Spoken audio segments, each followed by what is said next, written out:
hey, let's talk about the apiary. So here we are. So let me just come in here and show you what we have going. So if you remember, we used to just have the one hive in the back over there. And now you can see we have 3 hives and a bee work table. So was able to build that over the last couple days and put that together from scrap wood we had laying around. Not a lick of anything new was purchased. So we have some other stuff going on here. So the plan is if you look here, we have the mulch walk path that basically lets you walk around in a circle. You can see that, and you can check out the plants and all that stuff. And then the idea is that we will leave the middle area where you see the grass now just be itself. We'll just let that grass go. We won't mow it or anything like that, but keep a barrier between that grass and the hives themselves with the mulch. So I'll just walk out here and show you what we have going. So here's a cottonwood tree that those things grow like crazy out here, so that's going to eventually get big. Maybe provide a little shade if you want to sit out here and just kind of enjoy the bees. But here's the work table. So this was something that I saw online. Somebody had created a design similar to this. Theirs was foldable and portable and all that, and I figured I don't really have the skill to do that kind of craftsmanship, but I did have a bunch of spare wood laying around, and I thought, wow, what a great idea to have a space to be able to drop boxes or set boxes. There's enough room in the center here for 3 boxes side by side to reside here. And then on the ends here, this is designed for our frames. So basically you can hang frames on here as you're working the boxes, and if you have a couple people working, then you can work both sides, or if you just have a lot to hang, you can do that. So that is the bee work table. It is portable only in the sense that I'll need one of my older kids to come out and help me move this around. It's not really portable, and I can imagine a day maybe in the future, if the apiary really grows, where we just end up putting a couple more hives on here, and this could serve as a hive stand too. So there you go. So here's what we have in the back, our current beehive that's going. And today again we were going to get in here and check the varroa mite treatment that needs to be taken out, so we can do that today or tomorrow. Today's day 6, I believe, so tomorrow's the day we have to pull it out, so we'll do that. But and when we do that, we're going to put this base on here. You can see that, and we'll go ahead and refill some of the sugar water that's been quite depleted as of late. You can see I've removed one because it was empty off the tiki torch holder, and have added another one here. This is a new stand I created today. You can kind of see how that's working. I don't know if any bees are, oh yeah, they're in there getting some sugar, so that's good.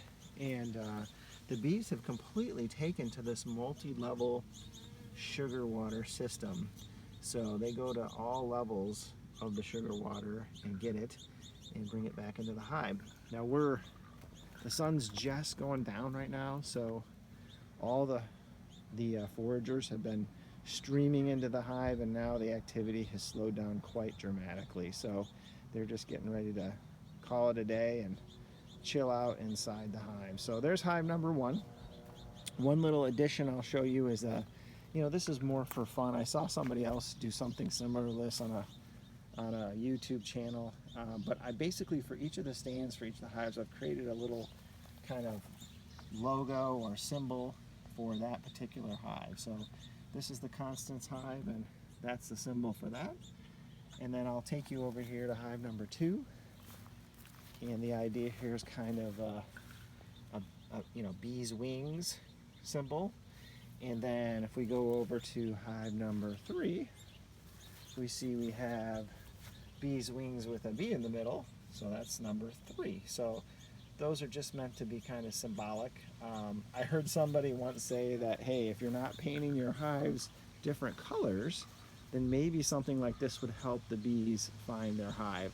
I think that has a lot more to do with queen pheromones than any symbol or even the color you paint your boxes. But you know, who am I to say I'm new to this? So you might also notice we have a couple of new additions here. So this is a new feeder tray that I've added, and I've just been kind of testing that out today just to see if they hold up. So I'll leave this out here for a couple days fully loaded and see, you know, if the stand works, if it gets blown over or anything like that. But basically it's just 2 pieces of picket wood that's cut, and you know, then some small strips put in between, holes cut for the mason jars to sit in, and then it just sits on a bamboo stand here. So we'll see if that works. And it's very similar over here to this one, hive number 2.